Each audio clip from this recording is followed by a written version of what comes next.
تقولوا لمن ألقى إليكم السلام لست مؤمنا تبتغون عرض الحياة الدنيا فعند الله مغانم كثيرة كذلك كنتم من قبل فمن الله عليكم فتبينوا إن الله كان بما تعملون خبيرا صدق الله العظيم. سورۃ النساء کی آیت نمبر 93 تک ہم پڑھ چکے ہیں. آج آیت نمبر 94 سے درس ہو رہا ہے. اس سے پہلے کی آیات میں ہم پڑھ کر آئے کہ مومن کو قتل کرنا بہت سخت گناہ ہے، بہت بڑا گناہ ہے، اور اس پر سخت وعید بیان کی گئی کہ وَمَن يَقْتُلْ مُؤْمِنًا مُتَعَمِّدًا، کہ جو شخص کسی مسلمان کو، کسی مومن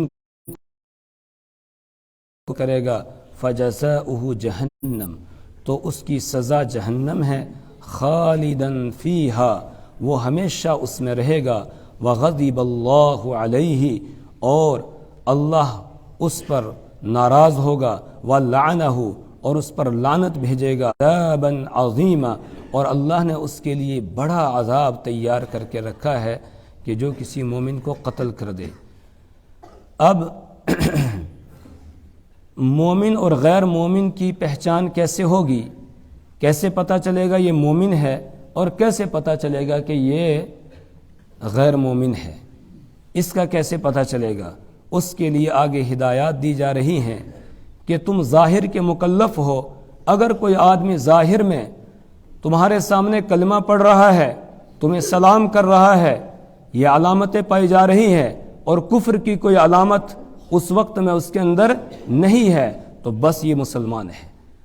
اب دل سے اس نے کلمہ پڑھا ہے یا ظاہری طور پر اس نے کلمہ پڑھا ہے، تمہیں ظاہر کا مکلف بنایا گیا ہے، تم ظاہری طور پر اس کو مسلمان مان لوگے، اب تم اسے ضرر نہیں پہنچا سکتے ہو، نقصان نہیں پہنچا سکتے ہو.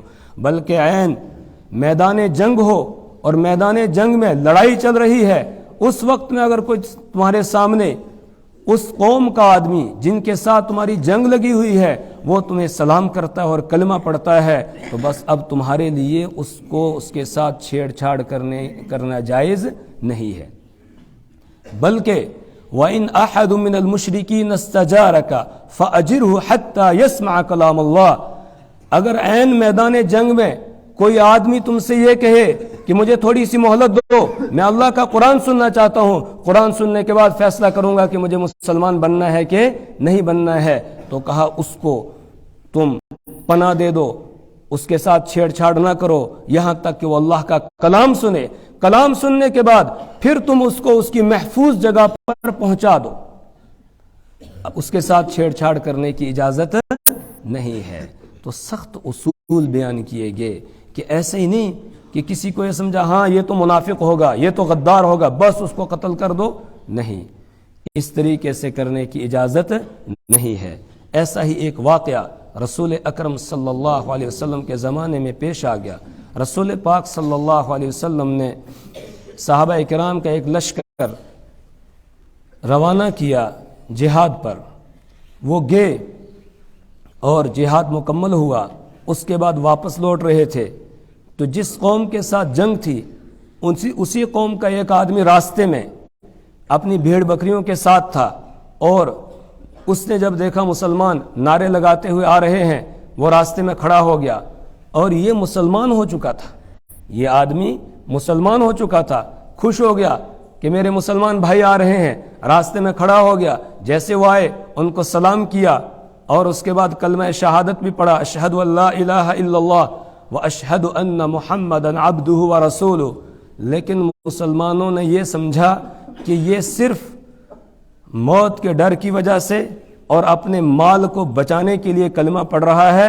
اگر یہ مسلمان ہوا ہوتا تو یہ ہجرت کر کے مدینہ طیبہ آ گیا ہوتا. یہ ہجرت کر کے مدینہ نہیں آیا تو اس کا مطلب یہ مسلمان نہیں ہے. ان کو غلط فہمی ہو گئی اور انہوں نے اس کو قتل کر دیا. اور بعض روایات میں یہ ہے کہ حضرت اسامہ ابن زید رضی اللہ تعالی عنہ نے اس کو قتل کیا.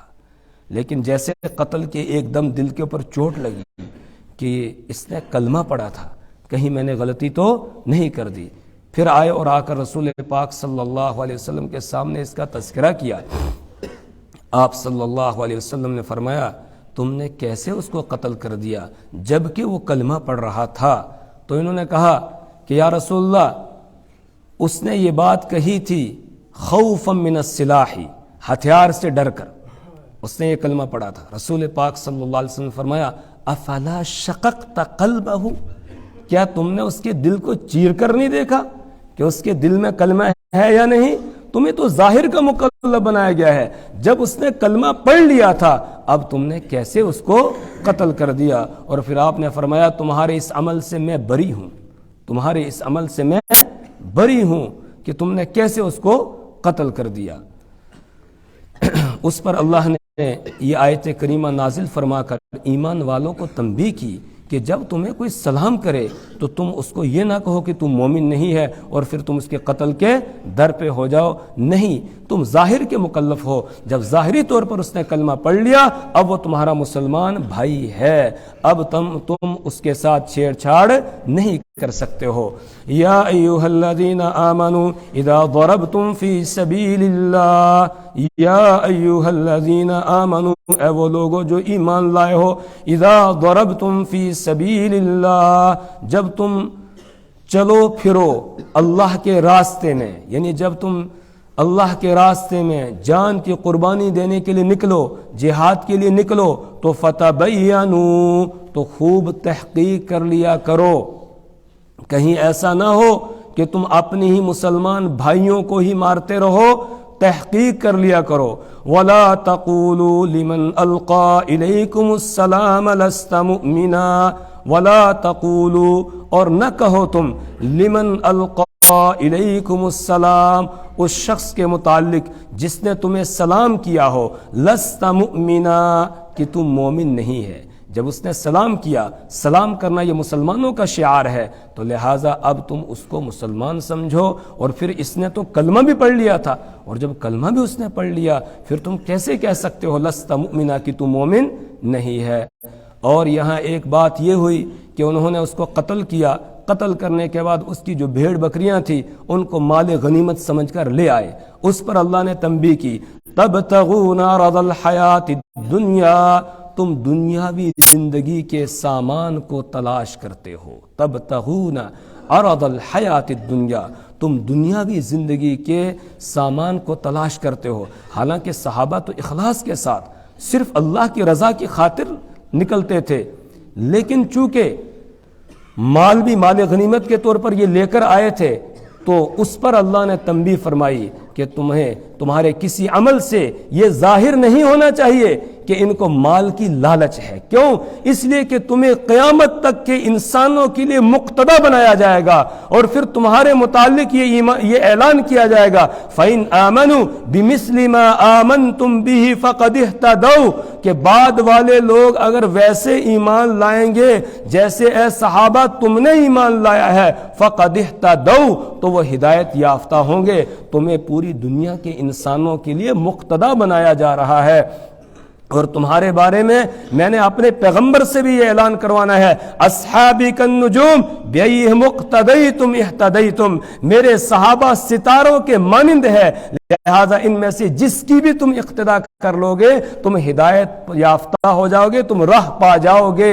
تو تمہارا مرتبہ اور مقام بہت اونچا ہے، اس لیے تم سے کوئی ایسا عمل ظاہر نہ ہو جس سے یہ لگے کہ یہ دنیا کے لالچ والے تھے، یہ دنیا کے لالچ بھی رکھتے تھے، یہ بات ظاہر ہو یہ تمہاری شان کے لائق نہیں ہے۔ اس لیے تنبیہ کی تبتغون عرض الحیات الدنیا، تم دنیاوی زندگی کے سامان کو تلاش کرتے ہو، اور یاد رکھو تمہیں سامان ڈھونڈنے کی ضرورت نہیں، تمہیں مال و دولت کو تلاش کرنے کی ضرورت نہیں ہے۔ فعند اللہ مغانم کثیرہ، تو اللہ کے پاس بہت ساری غنیمتیں ہیں، اللہ تمہیں بہت دے گا، اللہ بہت دے گا۔ سیدنا ابو ہریرہ رضی اللہ تعالیٰ عنہ کو جملہ یاد کریں کہ جس وقت ان کے ہاتھ میں وہ کپڑا تھا جو کسریٰ کے تاج میں لگایا جاتا تھا، اس کپڑے سے ناک صاف کر رہے تھے، تو کہنے لگے واہ واہ ابو ہریرہ تیرا یہ کام کہ تو آج اس کپڑے کے ساتھ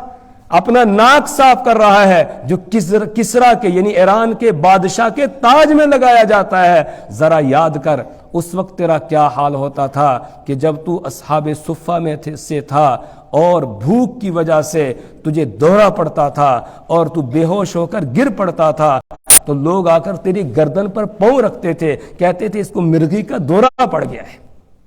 اس وقت کو ذرا یاد کر. صحابہ اس وقت کو بھی یاد رکھتے تھے, بھولتے نہیں تھے. آج ہمارا حال تو یہ ہے کہ ایک آدمی غریب ہوتا ہے, بعد میں جب اس کو اللہ تعالیٰ مال و دولت دے دیتا ہے اس کے بعد وہ سب بھول جاتا ہے, اس کے بعد وہ خدا ہی بن بیٹھتا ہے. پھر غریبوں کو جو بیچارے فقیر ہیں محتاج ہیں ان کو دھتکارتا ہے, ان کو بھگاتا ہے, ان کے ساتھ اچھی طرح پیش نہیں, تو بھول جاتا ہے کہ میں خود کس حالت میں تھا, اپنی حالت کو بھول جاتا ہے. لیکن صحابہ ایسے نہیں تھے, وہ یاد رکھتے تھے, وہ بعد میں بھی یاد کرتے تھے کہ ہم پہلے کس حالت میں تھے. پھر اللہ نے ان کو نوازا, اللہ نے بہت ان کو عطا کیا. تو اللہ فرما رہے ہیں کہ تبتغون عرض الحیات الدنیا, تم دنیاوی زندگی کے سامان کو تلاش کر رہے ہو.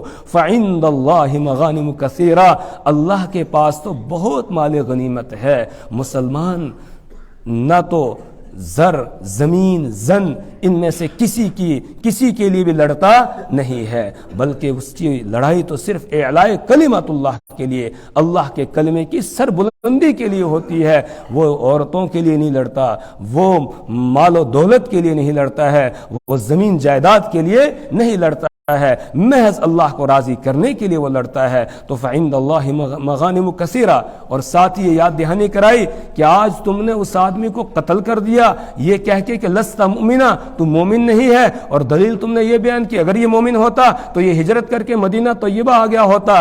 ذرا اپنے حالات کو یاد کرو. کذالک کنتم من قبل, تم بھی اس سے پہلے ایسے ہی تھے. یعنی جب تم مکہ کے اندر تھے تو تم بھی اپنے آپ کو چھپاتے تھے, تم بھی اپنے آپ کو ظاہر نہیں کرتے تھے. ہاں جب کوئی مسلمان تمہیں ملتا اس کے سامنے اپنے آپ کو ظاہر کرتے تھے, ہر کسی کے سامنے تم ظاہر نہیں کرتے تھے, اپنے آپ کو چھپاتے تھے. اسی طرح یہ بندہ جو قبیلہ بنو اسلم کا آدمی تھا جس کو تم نے قتل کیا ہے, یہ بھی اپنے آپ کو چھپائے ہوئے تھا, لیکن اس نے تم کو دیکھا کہ یہ میرے مسلمان بھائی آ رہے ہیں, اس نے تمہیں سلام کیا اور کلمہ پڑھ کے اپنے ایمان کی شہادت دی تمہارے سامنے, پھر تم نے اس کو قتل کر دیا. کذالک کنتم من قبل, تم بھی اس سے پہلے ایسے ہی تھے. فمن اللہ علیکم, پھر اللہ نے تم پر احسان کیا, تم کو مکہ سے نکالا, مدینہ پہنچایا, تم ہجرت کر کے مدینہ آئے, یہاں ایک چھوٹی سی ریاست قائم ہو گئی. اب تم اپنے ایمان کو ظاہر کرنے لگے اور اب تم جو ہے بالکل دنیا والوں کے سامنے آ گئے کہ ہم ایک اللہ کو ماننے والے ہیں, اب ہم کسی سے ڈرنے والے نہیں ہیں. تو یہ اللہ نے تم پر احسان کیا ہے. فمن اللہ علیکم, تو اللہ نے تم پر احسان کیا, پہلے ایمان کی دولت دی, پھر تمہیں وہاں سے نکال کر مدینہ طیبہ میں لایا, اور یہاں تم کھلے عام اپنے اسلام کے مطابق اعمال ادا کر رہے ہو. یہاں تمہیں کوئی خوف اور ڈر نہیں ہے. لیکن مکی دور کو یاد رکھو, اس کو بھولنا نہیں. جیسے تم وہاں پر تھے اسی طرح یہ ایک مومن آدمی بھی تھا, مسلمان تھا, جس کو تم نے قتل کر دیا ہے. فتبینوا, تو خوب تحقیق کر لیا کرو. یہ تنبیہ کی دوبارہ ایک ہی آیت کے اندر 2 مرتبہ یہ حکم دیا گیا, فتبینوا, کہ تم تحقیق کر لیا کرو. ان اللہ کان بما تعملون خبیرا, بے شک اللہ تبارک و تعالی کان بما تعملون خبیرا, تمہارے اعمال سے باخبر ہے. کان بما تعملون, اس چیز سے جو تم کرتے ہو, خبیرن, خبر رکھنے والا ہے. یعنی اللہ تمہارے سارے اعمال سے باخبر ہے. تمہارا کوئی بھی عمل اللہ سے چھپا ہوا نہیں ہے, پوشیدہ نہیں ہے. لا يستوي القاعدون من المؤمنين غير أولي الضرر والمجاهدون في سبيل الله بأموالهم وأنفسهم.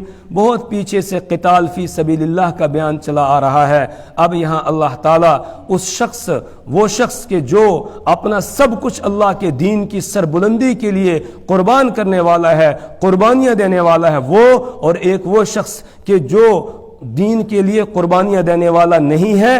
دونوں کے درمیان فرق کو بیان کر رہے ہیں کہ لا يستوي القاعدون من المؤمنین غیر اولی الضرر والمجاہدون فی سبیل اللہ باموالہم وانفسہم. لا يستوي برابر نہیں ہو سکتے ہیں القاعدون من المؤمنین غیر اولی الضرر بغیر کسی عذر کے ایمان والوں میں سے بیٹھ جانے والے.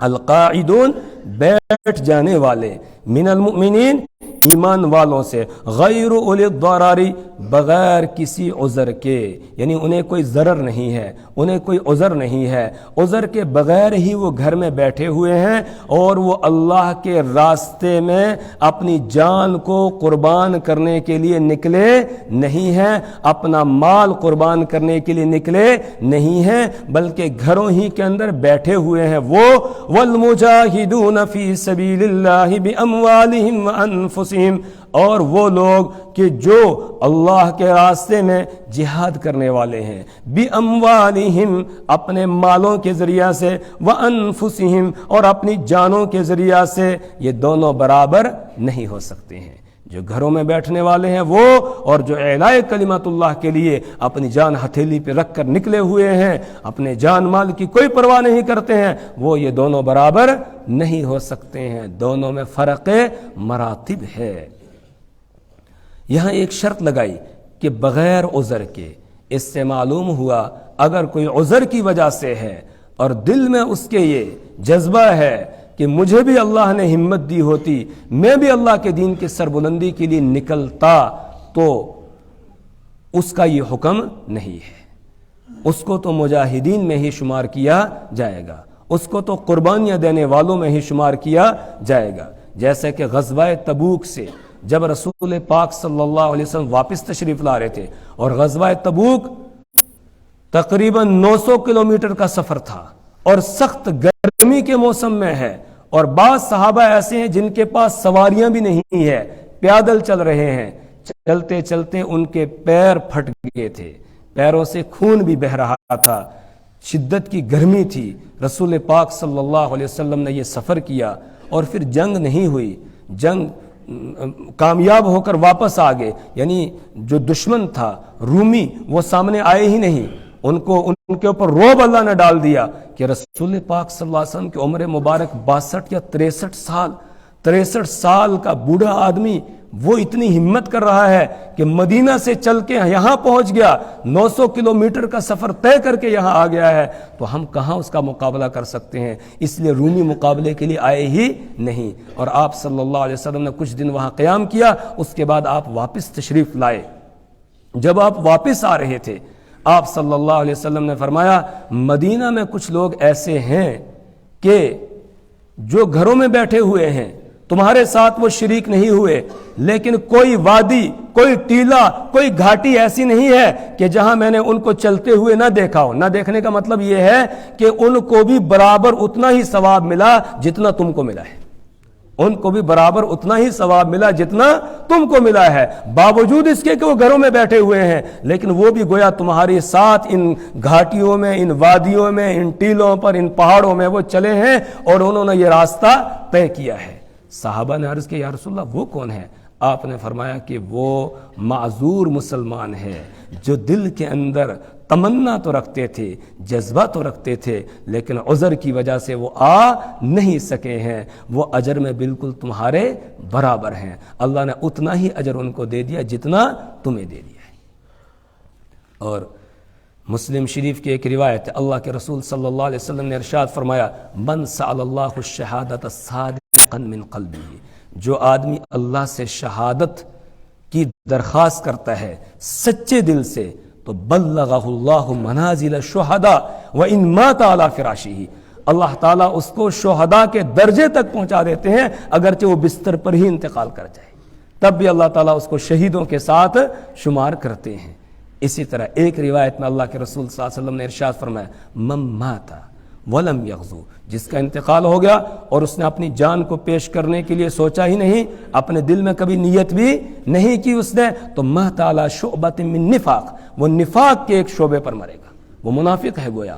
اس لیے وہ مسلمان جس کے دل میں دین کے معاملے میں ایک کڑہن ہو، ایک بے چینی ہو کہ لوگ بے دینی کی طرف جا رہے ہیں، دیندار نہیں بن رہے ہیں، وہ خود تو دیندار ہے اور لوگوں کے لیے بے چین رہتا ہے، کڑتا رہتا ہے اور کوشش کرتا ہے کہ لوگ دیندار بن جائیں، جن کے پاس کلمہ ہے وہ کلمے پر آ جائیں، جن کے پاس کلمہ نہیں ہے وہ کلمہ پڑھنے والے بن جائیں، اور جن کے پاس کلمہ ہے وہ کلمے کے تقاضوں پر آ جائیں۔ یہ سوچتا رہتا ہے، فکر مند رہتا ہے، اس کے لیے کوشش کرتا ہے، تو اس کو اللہ تعالیٰ شہداء میں اٹھائیں۔ اور جس نے یہ کبھی سوچا ہی نہیں، لوگ جائیں جدھر جائیں جیسے کر رہے ہیں، یہ اپنے نمازیں پڑھ رہا ہے، روزے رکھ رہا ہے، حج اور عمرے پہ عمرے کرتا جا رہا ہے، لیکن لوگ بے دین ہو رہے ہیں، اس سلسلے میں اس نے سوچا ہی نہیں۔ اور جو لوگ سیدھے جہنم کی طرف جا رہے ہیں، جن کے پاس کلمہ بھی نہیں ہے، ان کے بارے میں بھی اس نے کچھ سوچا نہیں ہے، تو یہ وہی ہے جو نفاق کے شعبے پر مرنے والا ہے، اگرچہ نماز پڑھنے والا ہے، اگرچہ روزے رکھنے والا ہے، اگرچہ حج اور عمرے کرنے والا ہے، صدقہ اور خیرات کرنے والا ہے۔ اس لیے کہ مسلمان وہی ہے جو دوسروں کے لیے جیتا ہے۔ کنتم خیر امت اخرجت للناس، کنتم خیر امت، تم بہترین امت ہو، ساری امتوں میں سب سے بہترین امت ہو۔ اخرجت للناس، تمہیں لوگوں کے نفع کے لیے نکالا گیا ہے، پیدا کیا گیا ہے۔ اس لیے مسلمان وہ ہے جو دوسروں کو نفع پہنچاتا ہے، نقصان کسی کو یہ پہنچاتا نہیں ہے۔ تو یہاں اللہ تعالیٰ نے بتایا کہ جو قربانیاں دینے والا وہ اور جو قربانی نہ دینے والا دونوں برابر نہیں ہو سکتے ہیں۔ فضل اللہ المجاہدین باموالہم وانفسہم علی القاعدین درجہ، اللہ تعالیٰ نے فضیلت دے دی ہے المجاہدین باموالہم وانفسہم، ان لوگوں کو کہ جو اپنے جانوں اور مالوں کے ذریعے سے قربانیاں دینے والے ہیں، علی القاعدین درجہ، ان لوگوں پر کہ جو بیٹھ جانے والے ہیں، جو قربانی دینے والے نہیں ہیں، درجتاً درجے کے اعتبار سے، درجے کے اعتبار سے، یعنی ان کا درجہ اونچا ہے۔ قرآن پاک میں دو جماعتوں کے درجے کی بلندی کو اللہ نے بیان فرمایا ہے، ایک وہ جو اپنی جان اور مال کو اللہ کے راستے میں دینے کے لیے تیار رہتے ہیں وہ، اور دوسری وہ جماعت جو اہل علم ہے، طالب علم ہے، طلب علم میں لگے ہوئے ہیں۔ ان دونوں کے درجات کی بلندی کو قرآن پاک نے بیان کیا ہے۔ یرفع اللہ الذین آمنوا منکم والذین اوتوا العلم درجات، یرفع اللہ الذین آمنوا منکم والذین اوتوا العلم درجات، اللہ بلند کرتا ہے تم میں سے ان لوگوں کو جنہوں نے ایمان لایا اور جو علم والے ہیں، درجات، درجے کے اعتبار سے۔ اسی طرح یہاں بتایا فضل اللہ المجاہدین باموالہم وانفسہم علی القاعدین درجہ، اللہ تعالیٰ نے فضیلت دے دی ہے المجاہدین باموالہم وانفسہم، اپنے مالوں اور اپنی جانوں کے ذریعے سے جہاد کرنے والوں کو، علی القاعدین درجہ، ان پر جو بیٹھ جانے والے ہیں درجے کے اعتبار سے، وَكُلٌّ وَعَدَ اللَّهُ الْحُسْنَى، اور ہر ایک سے اللہ نے اچھی جگہ کا وعدہ کیا ہے، جنت کا وعدہ، ہر ایک سے، ہر ایک کا مطلب جو بھی کلمہ گو ہے، کلمہ پڑھنے والا ہے، کلمے کے تقاضوں پر عمل کرنے والا ہے، دونوں سے اللہ نے وعدہ کیا ہے جنت کا، جائیں گے تو جنت ہے۔ چونکہ جو نہیں نکلا ہے جان کی قربانی دینے کے لیے ہے تو وہ بھی مومن، اور جب وہ مومن ہے تو ایمان کا سرا جنت ہے، لہٰذا جنت اس کو بھی اللہ دے گا، لیکن درجے کس کے بلند ہوں گے؟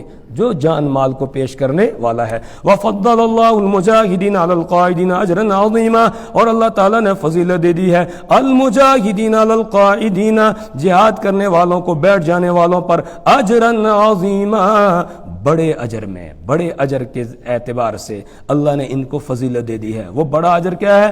درجات منہ، اللہ کی طرف سے ان کے لیے درجات ہیں، ومغفرۃ، اور اللہ نے ان کو اپنی بخشش کے ذریعے سے فضیلت دی ہے، ورحمۃ، اور رحمت کے ذریعے سے یہ اللہ نے ان کو فضیلت دے دی ہے، وکان اللہ غفورا رحیما، اور اللہ تعالیٰ بہت بخشنے والا، بہت رحم کرنے والا ہے کہ اب بھی موقع ہے، اب بھی آ جاؤ، اب بھی دین کے لیے قربانیاں دینے کے لیے تیار ہو جاؤ، بس اللہ تبارک و تعالیٰ تمہیں پھر درجہ دے دے گا، معافی مانگ لو، توبہ کر لو، وہ بہت بخشنے والا، بہت رحم کرنے والا ہے۔ اللہ سے دعا کریں اللہ تبارک و تعالیٰ پوری دنیا کے اندر اسلام اور مسلمانوں کو سربلندی عطا فرمائے، اللہ ہمیں اپنی کتاب کی سمجھ اور فہم عطا